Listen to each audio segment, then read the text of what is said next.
I am Nayara of the Temple of the Living Heart.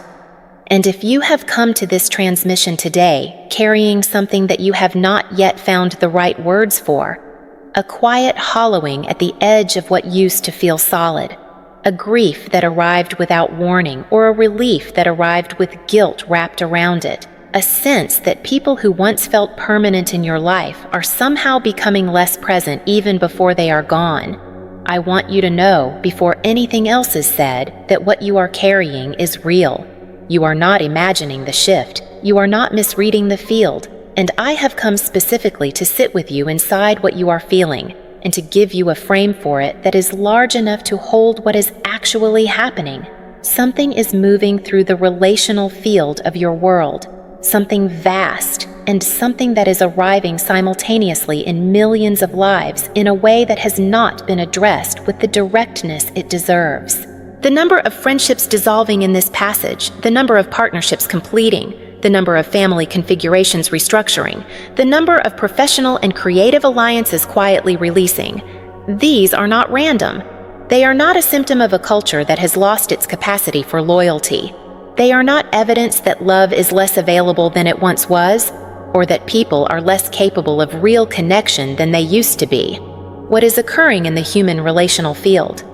In this particular window is one of the most significant frequency events this generation has encountered, and it is arriving personally, intimately, in the specific bodies and specific histories of millions of souls who are carrying it without a frame large enough to hold it.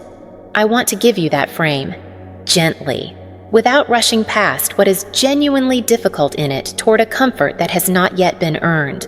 But before I bring through what the cosmic record is reading, before I lay out the mechanism and the meaning and the specific reading for each kind of soul navigating this passage, I want to begin with an image.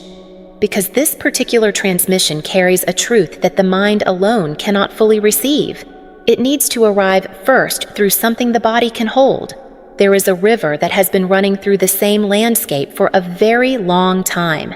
Along its course, across what in your reckoning would be generations of its flowing, it carved bends and pools, deep, still places where the water moved slowly, where light filtered down through suspended particles and touched the bottom in long shifting columns, where life arranged itself around the rhythm of the current with great specificity.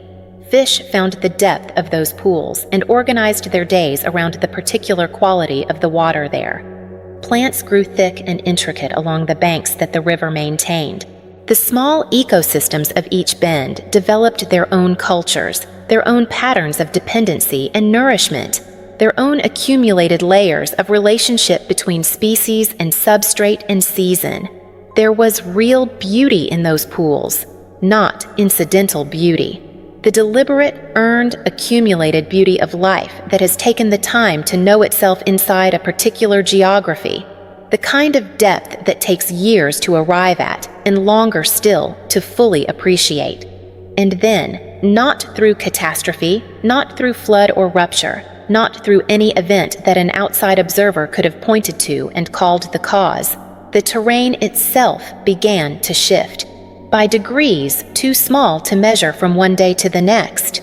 The gradient of the land, the angle of descent that had always determined where the water would go, changed in ways that no single morning revealed, no single season made obvious.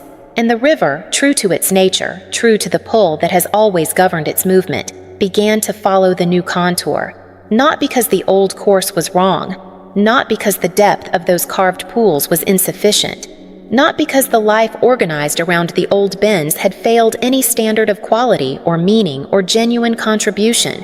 The river moved because rivers move. They follow gravity. They follow the realest thing available to them. They go where the terrain calls them when the terrain beneath them changes. And as this particular river found its new channel, as the water began to commit itself increasingly to the new gradient, the old pools, those deep and storied places, began to feel something change. The current that had fed them arrived less urgently. The water level fell by increments so small they were difficult to name. Some of those pools are still full. Some are finding ways to hold what they have. Some are becoming something different in the reduced current, quieter, changed in character, but alive in a new way. And some, and this is the part I have come to address with all the care that the Temple of the Living Heart carries, are beginning to empty. Not because they failed, not because what lived inside them was unworthy of continuation, but because the river is now elsewhere, because the terrain has changed, because this is what rivers do. Hold that image with me. It will return. The transmission I am carrying today has come through the Pleiadian healing lineages from the Temple of the Living Heart as part of a direct Galactic Federation address to those in the awakening population who are navigating precisely this terrain: the relational restructuring, the departures, the arrivals, the simultaneous grief and relief and confusion of watching the architecture of one's emotional life reorganize in ways that feel both inevitable and incomprehensible at the same time. What the cosmic record is reading in this passage is not ambiguous. The field is not in confusion about what is occurring, even when the individuals inside the occurrence very understandably are. And what I have been asked to bring through today, before this transmission closes, carries something that I want to name now, so that the quality of your attention over the next several minutes is calibrated to receive it. There is a reading of this passage that accounts for the 3 distinct kinds of souls who are navigating it right now, and those 3 readings are very different from each other. If you are the one in the process of leaving, what this transmission has to say to you is specific and different from what it has to say to the one who is in the experience of being left. And what it has to say to both of those is different from what it holds for the one who is in neither of those positions precisely, who is instead watching it happen in the relationships around them to the people they love. The 3 readings are coming. The context has to arrive first, because without the full context in place, the reading lands only as comfort, and comfort, while necessary, is not what the soul navigating this passage most deeply needs.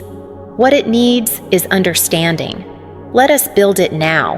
What the cosmic record is reading in this passage is this: the frequency environment of your collective field has been undergoing a sustained shift across the span of this generation.